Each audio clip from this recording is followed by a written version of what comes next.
അമ്മേ പരിശുദ്ധ അമ്മേ ദേവമാതാവേ, അന്ന് അങ്ങ് കൃപാസനത്തിൽ പ്രത്യക്ഷപ്പെട്ട് വരാൻ പോകുന്ന മഹാദുരന്തത്തിൽ നിന്ന് രക്ഷപ്പെടാനും എല്ലാവർക്കും വേണ്ടി പ്രാർത്ഥിക്കുവാനും ആവശ്യപ്പെട്ടിട്ട് 20 വർഷം തികയുന്ന ഈ വേളയിൽ കൃപാസനത്തിലൂടെ ഞങ്ങൾക്കും ഈ ദേശത്തിനും അങ്ങ് മാധ്യസ്ഥം തേടി തന്ന എല്ലാ അനുഗ്രഹങ്ങൾക്കും കൃപകൾക്കും ഞങ്ങളിപ്പോൾ ഹൃദയം നിറഞ്ഞ നന്ദി പറയുന്നു.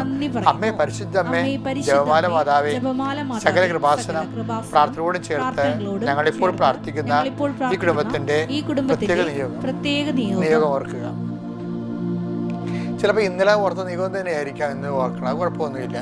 അത് ഇന്നത്തേതായിട്ട് ഓർക്കുക. കർത്താവിന്റെ തിരുസന്നിധിയിൽ സമർപ്പിക്കുക. ഇന്ന് പുതിയ എന്തെങ്കിലും സംരംഭങ്ങൾ ഉണ്ടെങ്കിൽ അത് ഓർക്കുക.